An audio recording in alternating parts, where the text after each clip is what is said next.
Hey everybody, Omar here, the Knife Shark Guy, and I am back with another fun-filled video for you. And today we're going to be taking a look at a brand new wallet made by Michael Bluth of the Open Sea Leather Company. I've been waiting for this wallet for quite a while. I ordered two of them. I didn't even expect this one to come out today, but it came today. So we're going to go over this wallet in a second. But first, I just wanted to go over the quick history of wallets and how did we get here, because there's like a ton of wallets out there all of a sudden. So if we go back in time a little bit, back to back in the 80s, we had, everybody remembers this old school wallet here, right? It's kind of had a compartment here for coins, right? You know, it had, I mean, it's kind of beat up, and then if you opened it, this is where your cash would go. As you can see, mine is kind of like all torn up and broken, but this is pretty much how the wallet functioned. It had everything, and of course it had the old school plastic windows for pictures, and of course we don't need that anymore these days because everybody's got a digital phone or an iPhone or an Android, so that's out. But this was what we had way back when, and there was a reason for that. So as time went on, everybody got kind of tired of carrying this boring wallet, and they wanted to have something new and exciting and different. So in 2015, there came out a company called, a company that was started by Michael Bluth called Das Offene Meer, and he came out with a wallet called the Topsider. Now this wallet that I have here in my hand here, this is not the Topsider. This is called the Huibei wallet. But it looked exactly like this. The only difference is that this wallet is made with two pieces of leather, and the which is the Huibei wallet. And the wallet that became really popular was the Topsider. That was like everybody's favorite wallet. And basically the wallet functioned quite well. You know, you basically just had your keys, you put your cash in here real quick, right? And then we had some cards. Cards went in here, as you guys can see. Just giving a quick demonstration how this worked, you know, and all the cards were in there nice and tight, and we have a nice perfect wallet right there. Everything fits in one place. And so he came out with other designs I'm not going to get into right now, but they were all kind of functioning and functioned quite well, and everybody enjoyed it. But he kept making new designs and new, it's almost like we were trying to feel something out, but we don't know what it is that we want. And as the years went by, other companies followed. Here's one by Willow Craft Goods. Same concept. Cash goes in here, all the cards would go in here and in here, and then we have this leather strap, you know, across the top of it, and then a quick access slot. Almost all the wallets they had a quick access slot. That was the newest thing, because the way we pay is by debit card or credit card, so that was necessary. You're standing in a checkout line, you want to be able to grab the card real quick, get to it, and move on. We didn't really want to have too many complicated things. And then another company came out with a similar design, Tourist Cam, same kind of wallet. Cash goes back here. Cash went in this wallet, folded. Let me just show you this real quick so you guys get an idea. So the cash came in here, and you put the cash in there folded.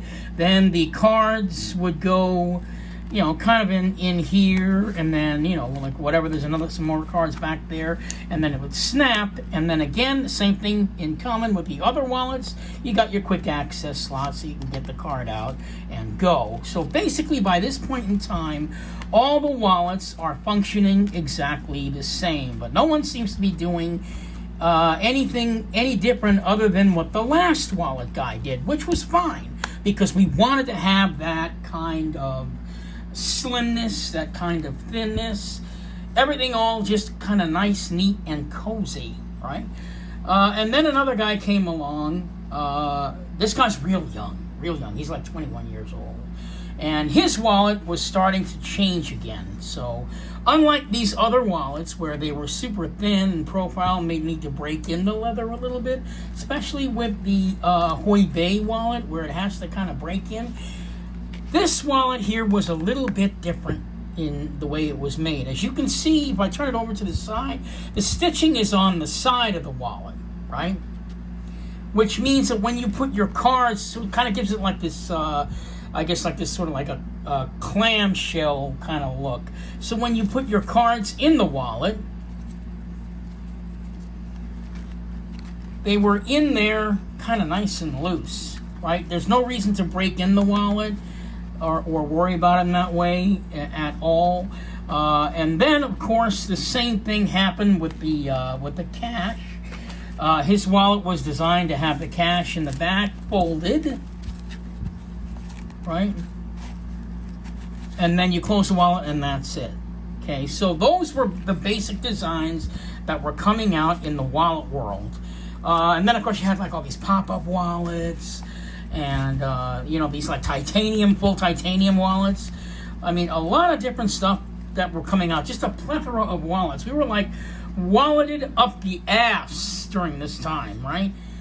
But people are still missing something. And the key to the wallet lied somewhere in this old school wallet. Wasn't in here, wasn't in the plastic windows or anything like that. That was not it. It wasn't even the little coin section where the coins used to go. Because, we figured, well, you can figure out how to do that. We could live without that. It wasn't really that important. So that was one thing that we removed from the wallet that wasn't really that necessary, even though we were still hankering for it. So, as I said before, everything goes back to this old school wallet. Maybe that's why all these other wallets kept popping up and not really quite hitting the mark or satisfying the wallet community.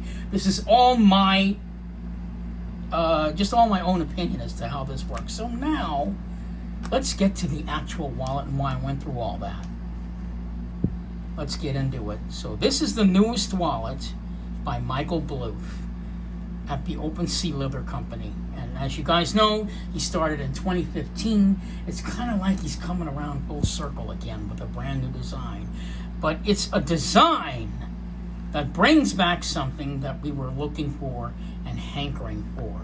And that is where we put the cash.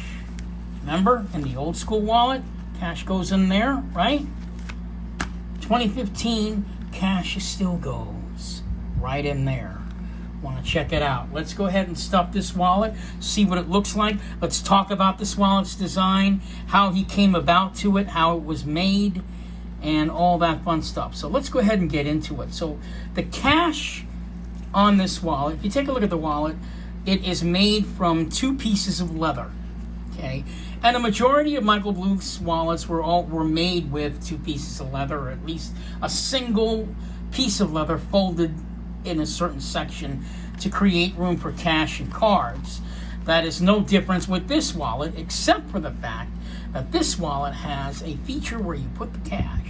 Okay, and this wallet, I can tell you, from Michael Bluth, was quite a hell of a design to make and very challenging for him as a wallet maker. So if we take a look at this wallet a little closer, it's got everything that the Huiwei wallet has, right? You've got the quick access slot in the back. You got it back here also. You've got the room for your cash and for your cards here, and only your cards, because in the Huiwei, your cash actually went back here. Okay.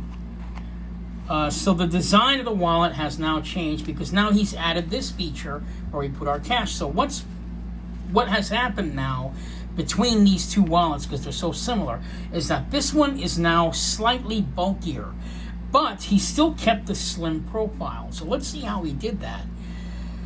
Okay, so we put the cash in here, and I'm going to talk about how it's so challenging for him to make this. So let's put the cash in here, right? Okay, close it, and then we do the cards. Now you can fit up to about 10 cards in this wallet. I'm going to get everything out of the way so you can focus on what we're talking about here. So I do apologize for that. I didn't want to swing anything out of the way. So you can put about 10 cards. I've got 10 cards here. So we could put 1, 2, 3, 4, 5 cards back here. Okay. And then another 1, 2, 3, 4, I guess, well, yeah, say make it 9 cards. I don't know where the other card went. don't know. Actually, I'll use my work key card. That works just as well. Okay, so you got 10 cards in here, right?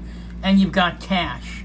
And now, this is where it gets a little bit kind of tricky, maybe a little bit fumbly with the use of the wallet. But don't worry, because everybody understands that leather does stretch. So when I first got the wallet, and I put all my cards, my cash in, like you see here, then I closed the wallet. I got that, with this, where the leather kind of stuck out a little bit. I was like, wait a minute, that doesn't look right. But then I kind of remembered, you know what? Leather stretches.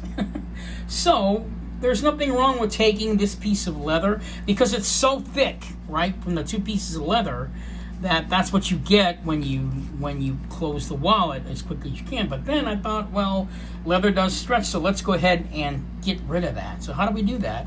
We take the wallet and we just kind of stick it in there. Now keep in mind, you're not going to have to do this every time, because over time the wallet is going to stretch, and the leather will stretch, and then it will look more like you want. And basically what you do is, when you push it in here, you kind of have to just kind of line it up.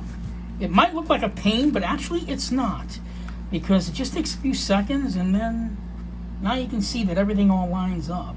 And you can look at that as, well, that's kind of fumbly, isn't it? But that's the fun part of owning a wallet like this, that breaking in the wallet is always fun, because once you put it in your pocket, you get a nice patina and all that. I mean, that's all great fun stuff, and that's what we enjoy. The enjoyment of wallets come in. So this is pretty much how you would carry the wallet closed. And of course, I forgot to mention, you got that quick access slot, so you guys can see how that works. And as you notice, look, I just did it, and it didn't even take. It's still lined up now, right? It's lined up perfectly. Maybe push it in a little bit more, but pretty much it's lined up, right? And that was pretty quick. So it's got the quick access slot in the back, right? So that works really well. Now this wallet is stuffed with about, I don't know how many bills do I have in here, like 1, 2. I've got like about 12 bills in here, and you can fit like up to 15 physical bills in cash in this wallet, and it is just fantastic. So what I like to do though with the wallet is I like to add an extra feature to the wallet. I know that sounds weird, but that's what I'm going to do. And remember, leather stretches, so you can do this. Even if you had 10 cards in here, I know you could do it. So what I like to do is to make the wallet look a lot nicer.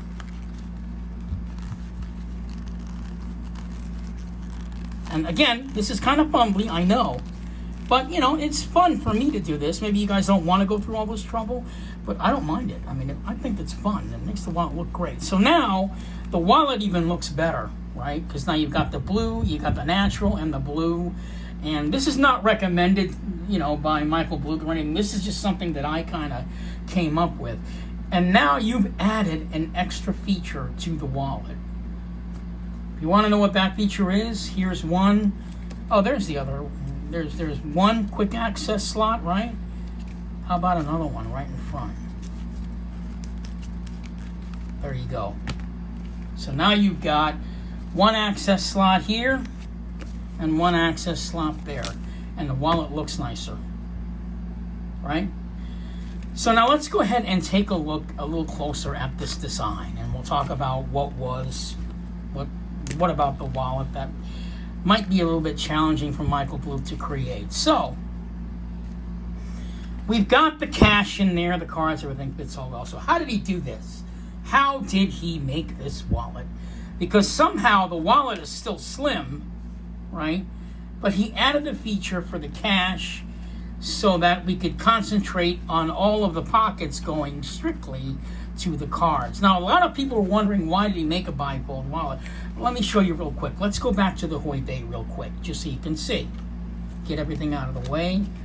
So I'm going to go back to the Hoy Bay so you guys can get an idea of why the bifold wallet was made. So in the bifold wallet, okay, or not the bifold wallet, excuse me, in the Hoy Bay wallet, we have all the cards put into the wallet, which I'm going to do right now. Let me get that out. Okay. Okay, you could put all the cards in, right? Nice and neat. And your cash, okay, so your cash goes into the wallet as well. But guess what? We want to put our cash in like this, right? So that's what we do. So you put the cash in that way, and then you close up. But sometimes, if you're standing in a checkout line, right, and you want to get your cash out, I mean, look what happens. All the other cards kind of start to pop out because there's no dedicated room strictly for the cash. Some of us are actually using that pocket also for the cards. So we get that, unless you want to use all of it for this middle pocket, but even that would be kind of cumbersome. It's just kind of fumbling, because when you pull out the cash, sometimes the cards would pop out. So that's why the bifold wallet had to happen. So now we go back to the Topsider Bifold, and the reason we put the dedicated slot for the cash was to get rid of that fumbling feeling at the checkout line, which kind of annoyed all of us. So let's take a look at the wallet, how it was made. Let me get the Hoi Bei out of the way, so we're looking at nothing other than this wallet. So the wallet is designed in a way to have cash in here. The way he did this was this. And this was really a challenge for him to make. I can tell you that right now. I'll explain why. First of all, to meld two pieces of leather together with cash, with the threading here, it had to be done a certain way. And the way that Michael Bluth did it was he made this out layer of leather a touch larger than the inside, than this piece of leather. These two pieces of leather are not exactly the same size, and they're not exactly the same size for the fact that when you fold the wallet, the cash has to somehow fold along with the leather without losing the slim construction of the wallet.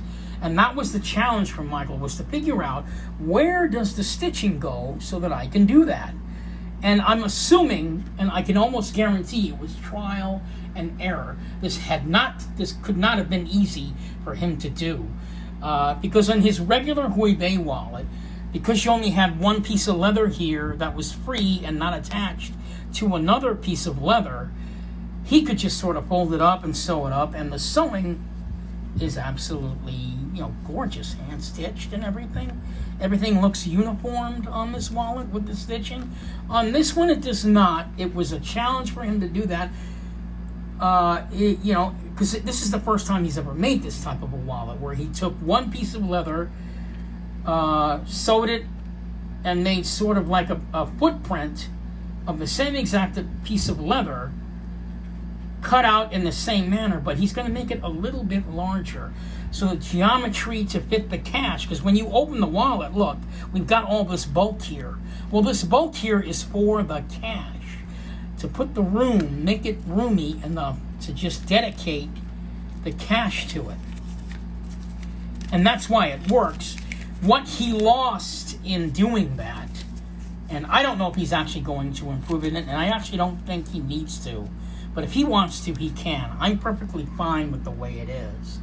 What he lost on it was the stitching and the uniformed, almost precision stitching that you get on this wallet. It got a little bit lost here. But if you appreciate the art, you don't really care about how the stitching looks. I mean, it's not as perfect as it is on this wallet. But you know what? He's done something here. That overall look as a piece of artwork, he's actually accomplished what a lot of wallet hounds like myself wanted for a really long time. And I think he hit a home run with this one. From the outset look. But what he's done is he has now evolved this old, beat up, wallet, and he's reinvented it. He got rid of the windows, they're gone. No coin no coin little, you know, opening here for the coins. He's gotten rid of that. And what he does is he actually offers, get rid of everything, get it out of the way, a coin hopper for that, which is fine. I'm perfectly happy with the coin hopper concept. I really don't think I need to have another section in the wallet just for the coins. So I'm looking at this bifold wallet as a final product of functionality. There's no need to put the coins in here because it would get rid of what we really want, which is the slimness. There's no way you're going to have everything you want on your wallet. I would just give up that concept for everyone out there that's like me that wants it, and just go with the concept of the coin hopper. And you know, if you absolutely need to have the coins in your wallet, there are other options out there. Taurus Camp has created a wallet to put the coins in. And I didn't bring out that wallet. What he's done was he's made for the coins, he's made it so that the pocket for the coins doesn't go all the way down. It's kind of halfway, sort of shallow. So you put the coins in this sort of shallow pocket, and the coins would drop inside the wallet to about here. That way when you open and put the coins out, they come out rather quick. So that's probably one of the more newer options for having the coin in the wallet. So, but I think Michael Bluth's concept of the coin hopper is a better option. Okay. So there you have it. The wallet evolved. Is it going to go down another step? I mean, somewhere else down the line? I don't know. But again, you know, I'm going to put the wallet back in there so you guys can see it one more time before I close out this video. We put the cards and the cash in the wallet, right? So I'm going to cut these in half. Okay, put some in here, some in here. And again, you can fold it however you want. If you're worried, I forgot to mention, if you're worried about the stitching going undone, it's not. His stitching is done incredibly tight, incredibly well. The stitching is not going to come out. I know that for a fact. I own, I don't know how many of his wallets, like I think I got like 6 of them, different design wallets, and his stitching does not come out. There's like really nothing bad I can say about the wallet, except maybe a couple of like nitpicky things, which I'm sure he'll probably pay attention to, or if he doesn't, it's okay.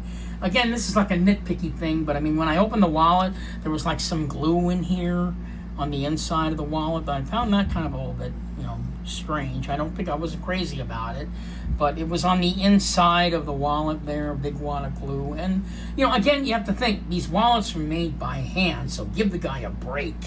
You know what I mean? To sit here and create a wallet like this, to sit there and figure out how the hell is it? I don't know how many times they probably tried the stitching on this to make it work, or even figure out the geometry that this is the exact section where the dollar bills will fold in the wallet. I mean, it's genius. It's genius. So let me take out one card. So yeah, the way I like to do the wallet, again, I mean, like, again, you can do it the way you want, where you take the where you take this piece here, and that's the way it's supposed to be. And as you can see, again, it didn't take me forever, did it? I just kind of did it, stuck it in there, and now everything kind of lines up nice and neat and pretty. But again, I mean, I like to do it the cumbersome way because it looks better. And it's fun, right? It's fun. So, you know, and this doesn't even take me that long anymore because each time I do it, the leather tends to stretch more and more, right? As it goes on. Yeah, you can push it down even further, but, you know, it's up to you how you like it. And that's, and of course now, you know, again, I got the quick access slot that I made in there now, and I got another one over here. So overall, my final thoughts on this wallet is that it is a home run, all right? He's taken the old school concept that we just kept banging around, and then that's how all these other wallets came around, because we didn't know exactly what the hell it was we were looking for. And what we were looking for was this. So to close out this video, are we going to see a plethora of wallets made just like this? I don't know. I mean, is Taurus Camp going to come out with something like that? Maybe will Willow Craft Goods do something like that? You know, I'm not sure. You know, and if any of these wallet makers are going to go down that road. But don't forget, Michael Bluth, I'm not going to say Michael Bluth reinvented the wallet single-handedly, but back in 2015, he was the only one reinventing a wallet in some fashion. So I have to give him credit for that. And I've been with this guy since 2015. And I have to also say I am also a fan of everyone else on this table.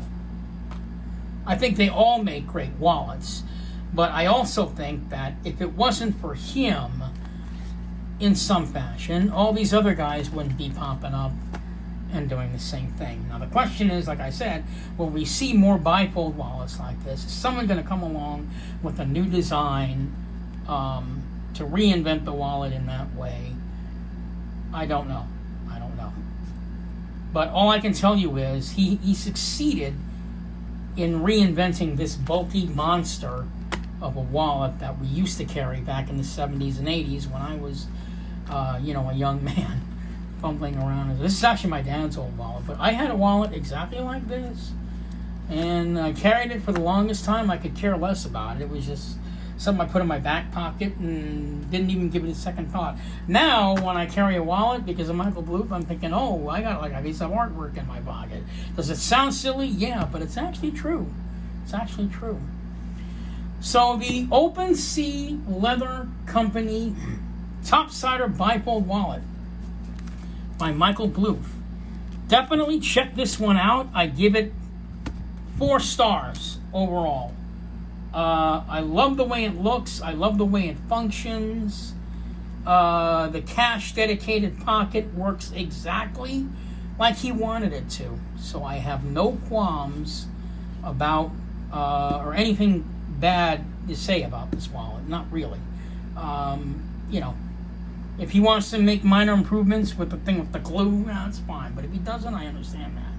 You know, again, give the guy a break. These wallets are made by hand, and he's making a lot of these, made to order. So this is Omar, the Knife Shark guy, signing off with the Topsider OpenSea Leather Company wallet and Michael Bluth's newest design. Didn't really get into the aesthetics too much, but yeah, I love the blue. Is absolutely freaking gorgeous up against that natural. It just looks great. Plus the wallet does look better this way. You know, and then now you've got like that dedicated pocket for the quick access slot. You know, and of course you always got one on the back. So great design overall. I'm gonna go ahead and put the wallet the way it's supposed to be, and look at that. Didn't even take forever, right? And you can push it in a little more if that's annoys you. If you're one of those like anal guys, you want it to be exactly match up. There you go. There you have it. Michael Bluth's Topsider wallet. This is Omar, the Knife Shark guy, signing off. Definitely pick yourself up one of these wallets and check it out. And happy 4th of July weekend to everybody. I will see you in my next video, which I will present a knife that's going to blow you away, because that knife is definitely not a custom. It is not one of these overly expensive knives that I do on my channel, where I bring out this incredibly expensive custom and go, look what I bought that you can't have. So for the next video, it's going to be a very affordable knife, and I think a lot of you guys are going to jump on the bandwagon for that one. Thank you so much for watching, and I hope I see you guys in the next video. Please subscribe and comment to this video if you enjoyed it. If there's any questions you may have regarding this one wallet here, please comment on it. Keep in mind, this is the only video on this wallet so far. I'm sure you're going to be happy with Epic Snuggle Bunny's version of this wallet. When he does it, you know, who knows, you know, I'm pretty sure he's going to wind up buying this one. And he won't be disappointed like the rest of you guys. So, thank you so much for watching. You guys have a great evening and a happy 4th of July.